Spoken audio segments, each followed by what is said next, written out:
great council chamber of the Galactic Empire filled with laughter, loud, mocking laughter that echoed off the crystal walls. At the center of the room, Admiral Zek-7 held up a small datapad, his four eyes gleaming with amusement. "Look at this," he said, waving the device in the air. "The humans think they can fight us with railguns." More laughter erupted from the crowd. Hundreds of alien species sat in the curved seats, all pointing at the Earth Intelligence Report. The Vorthon delegates slapped their tentacles together. The Crystalline Empire representatives made sharp clicking sounds that meant they found something very funny. Commander Thrak, a massive reptilian warrior, stood up from his seat. His scales shimmered green as he spoke in a deep voice. "Railguns, those old things? My ancestors used those weapons 1,000 years ago." "Exactly." Admiral Zek-7 smiled, showing rows of sharp teeth. "These primitive humans are still using magnetic acceleration. How cute." Dr. Voss, the Empire's top scientist, walked to the center of the room. Her pale blue skin glowed slightly as she activated a holographic display. The image showed Earth's solar system, with small red dots marking human defensive positions. "I have studied their technology," she announced. "Their railguns are simple, very simple. They use basic electromagnets to shoot metal projectiles. The speed is slow, the power is weak. Our shields will stop them easily." The alien council members nodded and made sounds of agreement. Some looked bored already. "Tell us about their other weapons," called out General Corks from the back. His insect-like wings buzzed with curiosity. Dr. Voss changed the hologram to show Earth's military forces. "They have nuclear missiles, but those are even older technology. Their space fighters are small and carry weak laser weapons. Their defense stations look like toys compared to our battle cruisers." Admiral Zek-7 walked around the holographic Earth, pointing at the human positions. "Look at these pathetic attempts at defense. They have only 12 railgun platforms in their entire system. 12! We have 300 ships in our attack fleet." "This will be over in minutes," laughed Commander Thrak. "Maybe we should send only half our fleet. We don't want to make it too unfair." The laughter grew louder. Some aliens were now making jokes about keeping humans as pets after the easy victory. "Wait," said a small voice from the corner. It was Ambassador Krill, a tiny creature with large eyes. "Should we not study their technology more carefully? Sometimes simple things can be dangerous." The laughter stopped for a moment. Then Admiral Zek-7 began laughing even harder. "Dangerous? Krill, you worry too much. We have energy shields that can stop plasma cannons. We have armor made from neutron star metal. What can a simple railgun do against that?" Dr. Voss nodded in agreement. "Our smallest scout ship has better defenses than their strongest weapon. The laws of physics are clear. Railguns have limits. They cannot break our shields. Besides," added Commander Thrak, "we have studied every advanced civilization in the galaxy. All of them gave up railgun technology long ago. It is a dead end. Only primitive species still use it." The hologram now showed the alien fleet. Massive ships filled the display, each one the size of a human city. Their hulls gleamed with advanced armor. Blue energy fields surrounded each vessel, showing their powerful shield systems. "Our plasma cannons can destroy planets," boasted Admiral Zek-7. "Our quantum torpedoes can bend space itself. And they think metal bullets will hurt us?" More laughter filled the chamber. The sound was cruel now, full of confidence and arrogance. "I almost feel sorry for them," said a delegate from the Hive Mind Collective. "They don't understand how outclassed they are." "Should we offer them surrender terms before we attack?" asked Ambassador Krill, still trying to be cautious. "No!" roared Admiral Zek-7. "They need to learn their place in the galaxy. We will crush their pathetic railguns, destroy their fleets, and show them the power of true advanced technology." The Council voted unanimously.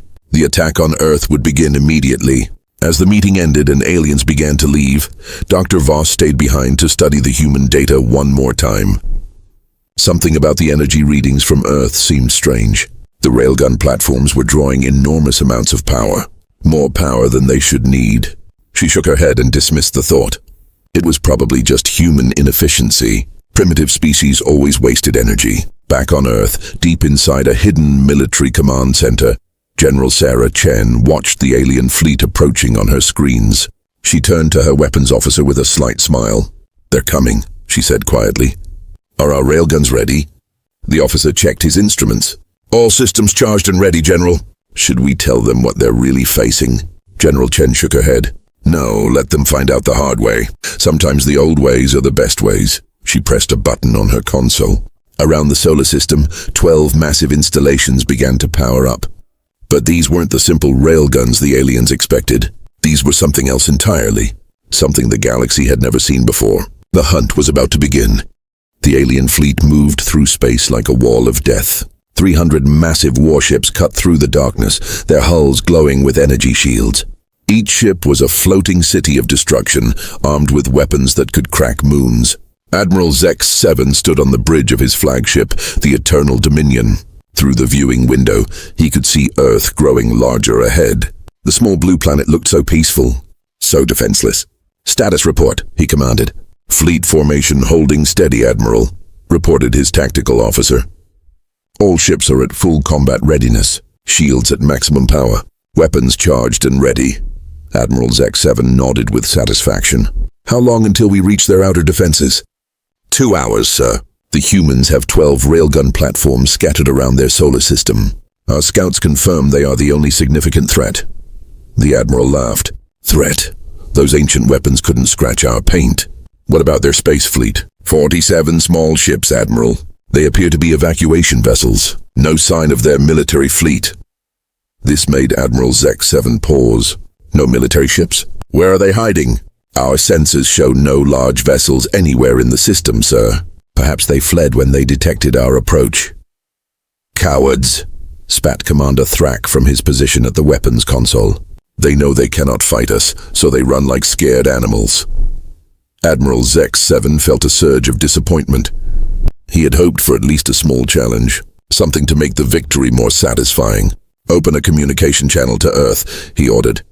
"Let's give them a chance to surrender with dignity." The main screen flickered to life. A human face appeared, an older man with gray hair and stern eyes. He wore a simple military uniform with no fancy decorations. "This is General Sarah Chen of Earth Defense Command," the human said calmly. "State your business." Admiral X7 smiled his most intimidating smile. "I am Admiral X7 of the Galactic Empire. You stand before the most powerful fleet in known space. Your pathetic defenses cannot protect you." General Chen's expression didn't change. "Is that so?" "Indeed. We offer you this one chance to surrender. Submit to the Empire, and your people may live as our servants. Resist, and we will crush every city, every station, every human vessel in this system." The human general was quiet for a long moment. Then she did something unexpected. She smiled. "Admiral, you seem very confident in your technology. We have every right to be. Our ships carry weapons that can destroy worlds. Our shields have never been breached by primitive technology like yours." "Primitive technology," General Chen repeated slowly. "Is that what you call our railguns? Magnetic acceleration weapons?" "Yes, very primitive. Our scientists tell us you're still using the same basic design from centuries ago. How quaint." General Chen's smile grew wider. "Your scientists are very smart. Tell me, Admiral, what do you know about our power sources?" Admiral X7 frowned. This wasn't how surrender conversations usually went. "Your power sources? What does that matter? You use fusion reactors like most primitive worlds." "Some of our platforms do use fusion reactors," the general agreed. "But not all of them." Something in her tone made Admiral X7 uncomfortable. "What are you trying to say, human?" "I'm saying your intelligence reports might be incomplete, Admiral." Before Admiral X7 could respond, his science officer interrupted. "Sir, we're detecting unusual energy readings from several human positions." "What kind of readings?" "Unknown, Admiral. The power levels are significant, much higher than our reports indicated." Admiral X7 turned back to the screen. General Chen was still smiling that strange, confident smile. "You seem troubled, Admiral. Is there a problem?" "Nothing we cannot handle," he said, though he felt less certain now. "You have 2 hours to evacuate your civilians. Then we begin our attack." 2 hours? General Chen checked something off screen. "That should be enough time." "Enough time for what?" "To finish our preparations, of course."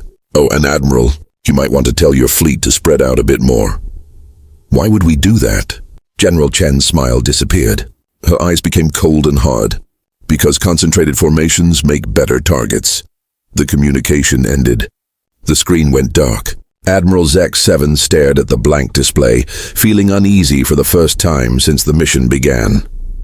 Around him, his bridge crew looked confused and worried. "Sir," called his sensor operator, "the energy readings from the human positions are growing stronger." "Show me." The tactical display lit up with the solar system. 12 red dots marked the human railgun platforms, but now each dot was pulsing with increasing brightness. "What are they doing?" Admiral Zek-7 whispered. In the asteroid belt, massive installations were waking up from sleep. Ancient metal structures, hidden for years among the space rocks, began to hum with power. Power drawn from sources the aliens couldn't imagine. On Earth, General Chen watched her displays with quiet satisfaction. "All stations report ready," announced her weapons officer. "Excellent. Let's see how confident they are after the first shot." The hunt was about to begin, and the hunters were about to become the hunted. 2 hours had passed. The alien fleet hung in space like a storm cloud of metal and death. Admiral Zek-7 checked his chronometer one final time. "Time is up," he announced to his bridge crew. "Begin the attack. Target their railgun platforms first. Show them how useless their primitive weapons are." "Yes, Admiral." Commander Thrax Claws moved over his weapon controls. "All ships, prepare to fire on my command." The massive alien fleet spread across space, each ship charging its plasma cannons. Bright energy gathered at the tips of their weapons. In seconds, they would unleash enough firepower to turn a planet into dust. But before they could fire, something strange happened. On Earth, General Chen sat in her command chair, watching the alien positions on her tactical screen. Her face was calm, but her eyes burned with determination. "All stations report ready, General," said her weapons officer, Colonel Martinez. "Distance to target. Lead ship is exactly 4 million kilometers, ma'am." "Perfect range." General Chen nodded slowly. "Very well. Target the flagship. Single shot. Let's introduce ourselves properly." "Yes, ma'am." Targeting the Eternal Dominion. Deep in the asteroid belt, Installation Alpha began to wake up. What the aliens thought was just another space rock started to move. Metal panels slid away, revealing the true structure underneath. It was enormous, bigger than any weapon the galaxy had ever seen. A railgun barrel stretched for 50 kilometers, surrounded by massive coils that hummed with impossible energy. "Power levels at maximum," reported the installation commander. "Magnetic field generators online. We're drawing directly from the solar collector array." "Solar collector?" asked a young technician. "I thought we used fusion reactors." The commander smiled grimly. "Son, we're not using fusion power. We're using the sun itself." Back on the alien flagship, Admiral Zek-7 was about to give the firing order when his science officer screamed. "Admiral, massive energy spike from the asteroid belt. Power readings are off the charts." "What? Show me." The main screen switched to long-range sensors. Where they expected to see empty space and floating rocks, they saw something impossible. A structure the size of a small moon, crackling with energy that made their most powerful reactors look like candles. "That's impossible," whispered Admiral Zek-7. "How did we miss something that big?" "Sir, it was hidden, disguised as asteroids. But the energy output, it's drawing power from their star." Before Admiral Zek-7 could process this information, General Chen's voice filled the bridge. "Attention, alien fleet. You wanted to see our railgun technology. Here's your demonstration." On Installation Alpha, the final systems came online. The massive railgun had been charging for 2 hours, drawing energy directly from the sun through a network of space-based collectors. No civilization had ever built anything like it. "Projectile loaded," announced the weapons officer. "Tungsten steel core magnetically accelerated. Estimated velocity, 0.27 light speed." "Fire," ordered General Chen. The railgun spoke. Lightning erupted along the 50-kilometer barrel. Magnetic fields stronger than Jupiter's core grabbed the projectile and hurled it forward. The energy release was so massive that nearby asteroids were pushed away by the electromagnetic pulse. Admiral Zek-7 watched the sensor readings in horror. "Something's coming at us." "Speed? That can't be right." "Sir, projectile velocity is 27% of light speed." "Impossible. Nothing can move that fast." "Impact in 12 seconds. Raise shields." "Maximum power!" The alien flagship's energy shields flared to full strength. Blue barriers of force surrounded the massive ship, shields that had never been broken, shields that could stop the most powerful weapons in the galaxy. The railgun projectile hit them like the fist of a god. The shields held for exactly 0.3 seconds. Then they collapsed like soap bubbles. The tungsten steel projectile, moving at 80,000 kilometers per second, passed through the alien ship's armor as if it were tissue paper. The Eternal Dominion exploded. Not a small explosion. Not a normal weapons detonation. The kinetic energy release was equal to a nuclear weapon.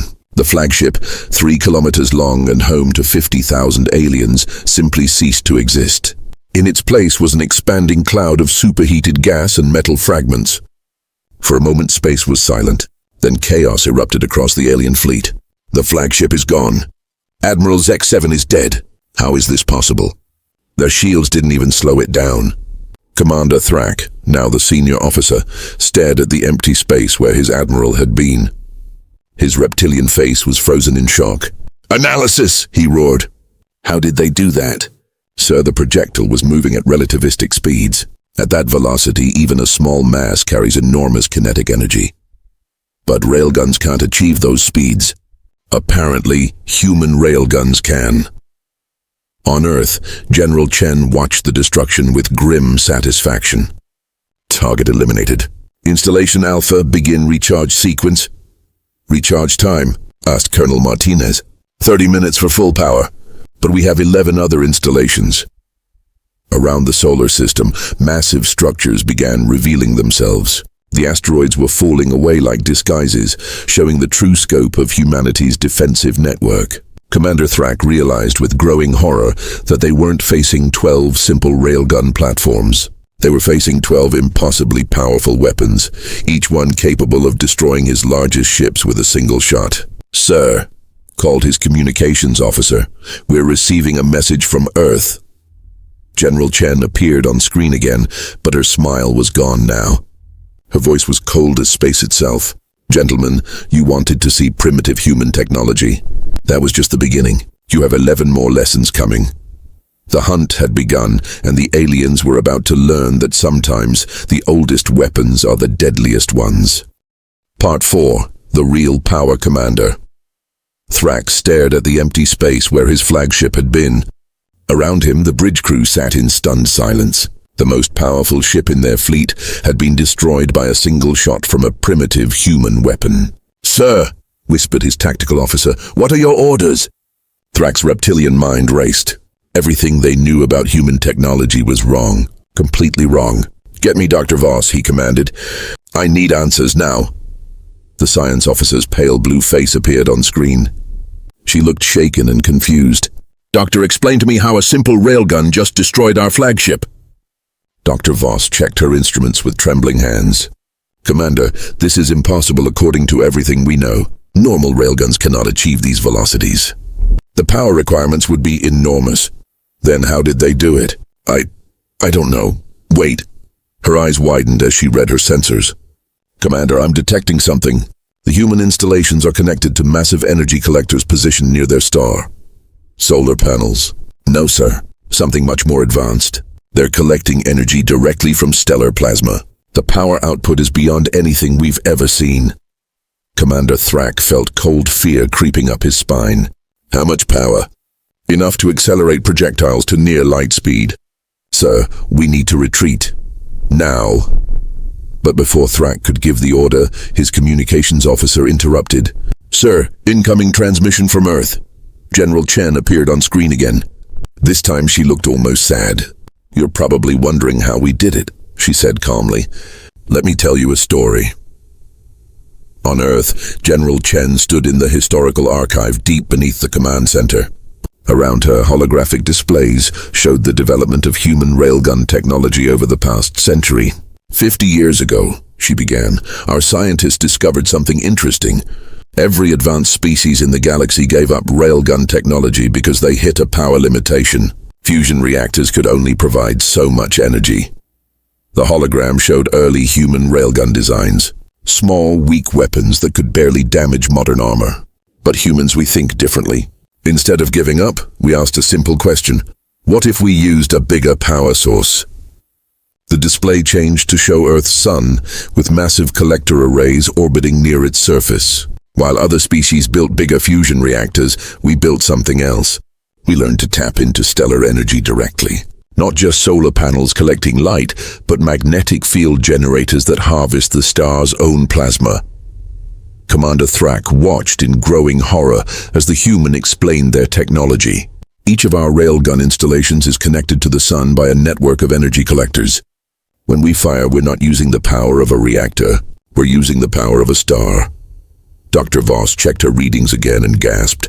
Commander, the energy flowing to those installations, it's equivalent to the entire power output of a small planet. This is impossible, Thrak muttered. No species has ever built technology like this. General Chen continued her explanation. The projectiles themselves are specially designed. Tungsten steel cores with magnetic guidance systems. At the speeds we achieve, they carry kinetic energy equal to nuclear weapons. But the engineering challenges, Dr. Voss protested over the comm. To build magnetic field generators that powerful, to create materials that can channel stellar energy. We had motivation, General Chen replied simply. We knew that someday someone would come to conquer us. We decided to be ready. The hologram now showed the construction of the installations.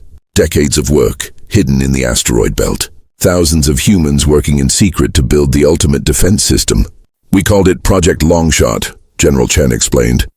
12 installations, each capable of firing one shot every 30 minutes. Each shot carrying enough power to destroy the largest warship.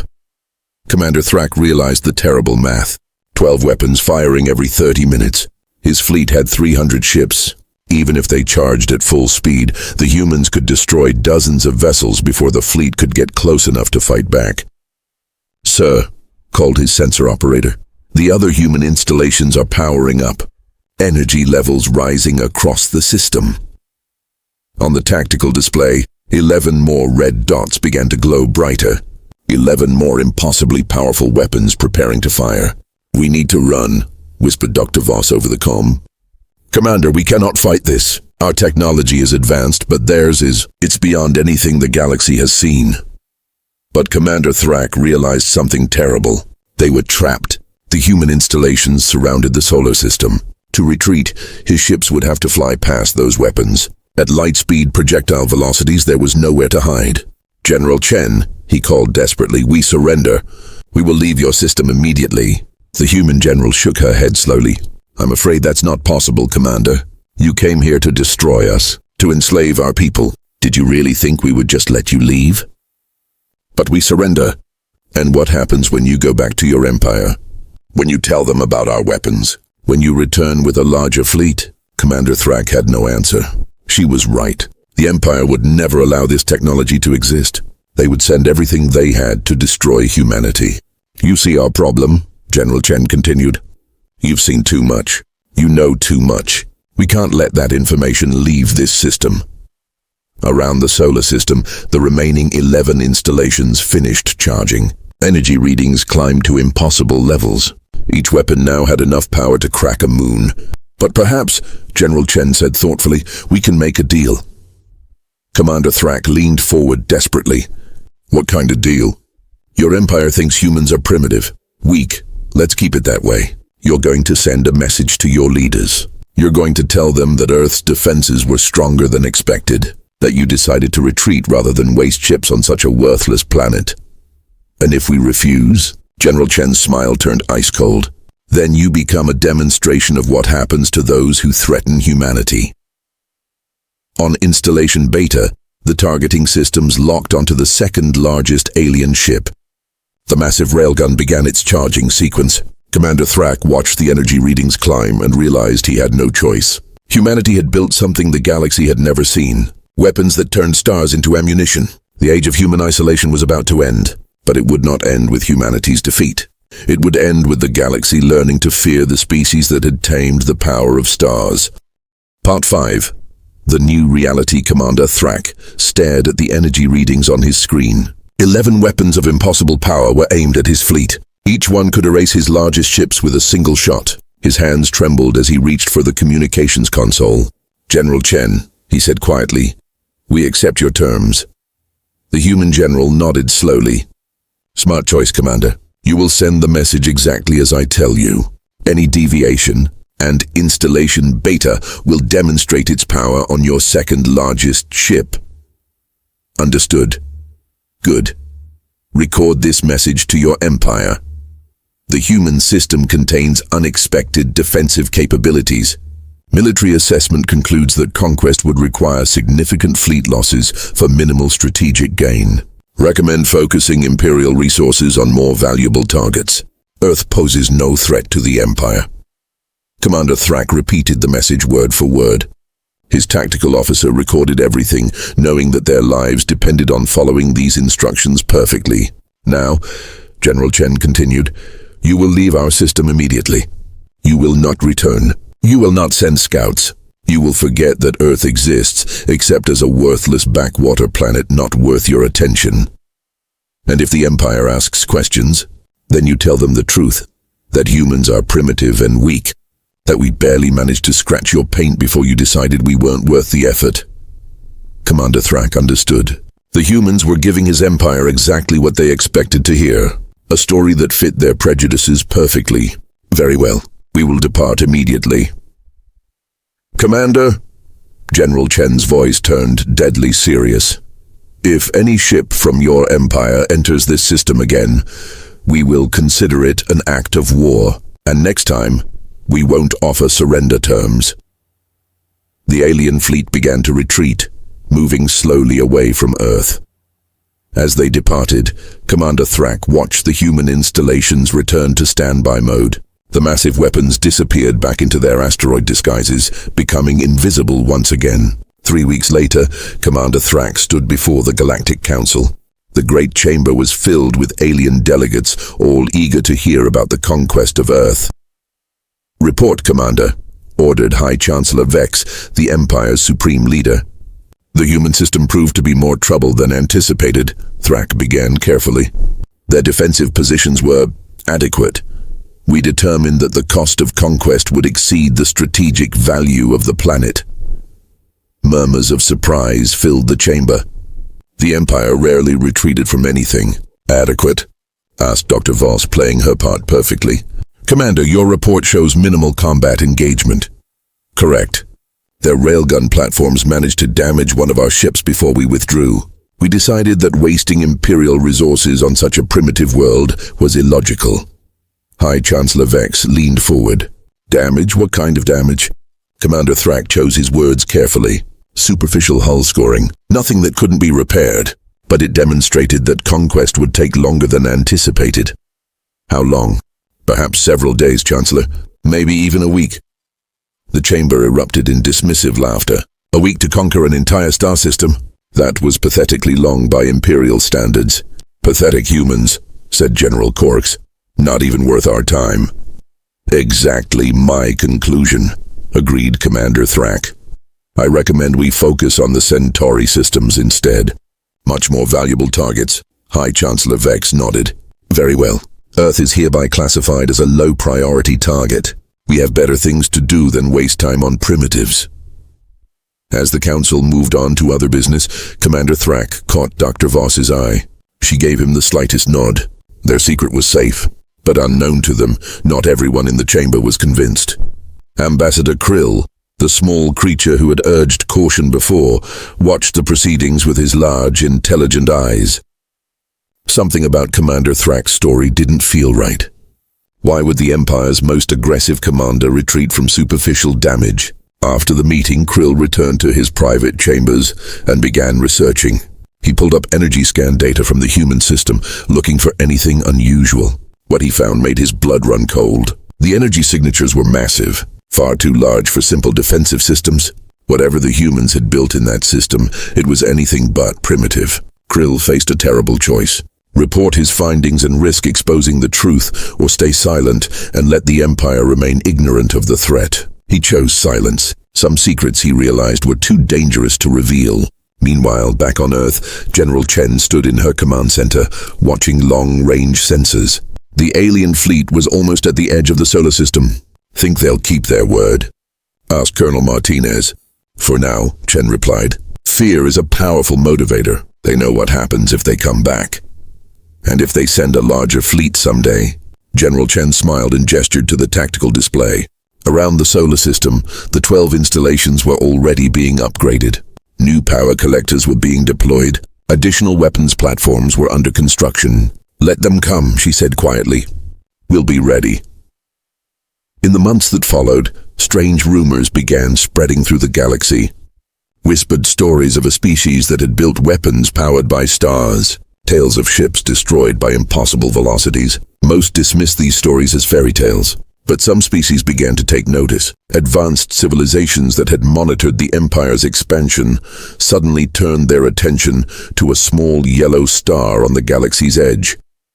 They didn't come as conquerors. They came as diplomats. First contact with the Vorthon collective came 6 months later. Then the Crystalline Empire. Then others. Each delegation arrived with the same message: we want to talk. Humanity, the species everyone had dismissed as primitive, suddenly found itself at the center of galactic politics. Not as victims or servants, but as equals, as a power to be respected. General Chen often thought about Admiral Zek-7's final words before his ship was destroyed. He had called humanity primitive, weak, insignificant. He was wrong on all counts. In the great game of galactic civilization, humanity had played the perfect hand. They had appeared weak while building strength. They had been underestimated while preparing for war. They had turned their enemies' arrogance into their greatest weapon. The galaxy would never make that mistake again. As General Chen watched the latest diplomatic ship approach Earth, she remembered something her grandfather had once told her. The best weapon is the one your enemy never sees coming. Humanity's railguns had been hidden in plain sight for 50 years. The galaxy had looked at them and seen primitive technology. They had been wrong. Sometimes the oldest ideas, powered by the newest science, create the greatest surprises. The age of human isolation was over. The age of human respect had begun. And it all started with a weapon that the galaxy thought it understood, powered by forces they never imagined, wielded by a species they had foolishly underestimated. The stars themselves had become humanity's ammunition, and the galaxy would never be the same.